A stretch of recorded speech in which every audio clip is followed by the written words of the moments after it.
Alamin naman natin ang lagay ng panahon ngayong huling Biyernes ng Marso. Weather update po muna tayo straight from our weather tito na laging may panahon para sa iyo. Tito Alvin, ano bang panahon natin for today?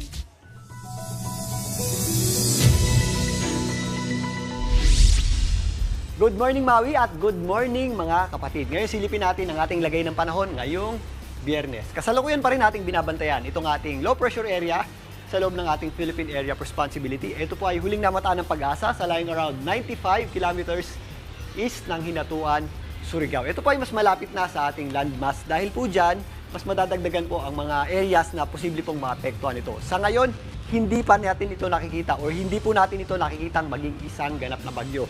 At posible nga po itong malusaw ngayong weekend kasabay nung pagpasok ng ating tinatawag na northeasterly wind flow. Ganun pa man, magpapaulan pa rin po ito sa ilang bahagi ng ating bansa. Dahil pa rin sa ating low pressure area, medyo mataas po yung tsansa ng ating pagulan. Mga possible thunderstorms dito sa eastern section ng Mindanao, kasama po dyan ang rehiyon ng Caraga.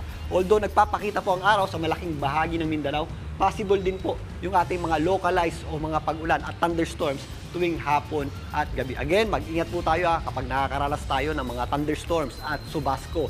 Dahil although minsan hindi po ito nagtatagal, biglang buhos po ito ng malakas na pag-ulan na posible rin pong magpabaha.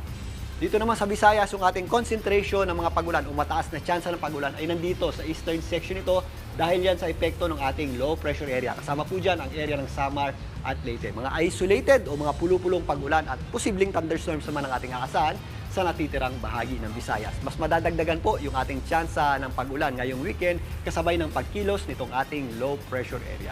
Maliwalas din ang panahon natin dyan po sa may area ng Palawan, pero mas madadagdagan din po yung ating mga pag-ulan dyan ngayong pagpasok ng weekend.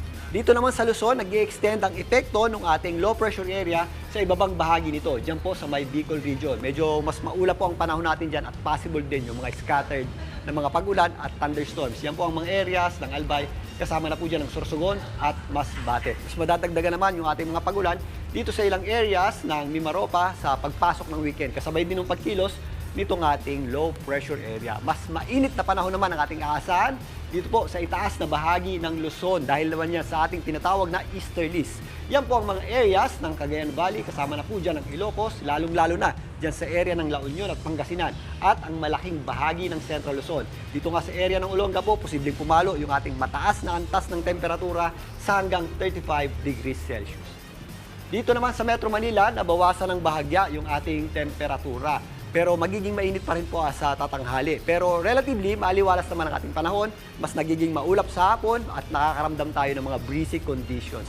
At possible din yung mga isolated na mga pag-ulan at mga thunderstorms. Pero magpapatuloy po yan ngayong weekend kasabay ng pagpasok ng ating northeasterly wind flow. At yan muna ang ating lagay ng panahon. Muli, ito po ang inyong weather tito, Alvin, na laging may panahon para sa iyo. Mga kapatid, Maui David po. Simula ng inyong araw na may alam at may pakialam sa mga may init at umaaksyong balita sa bansa. Para maging una sa balitaan, mag-subscribe at mag-follow sa social media pages ng News 5.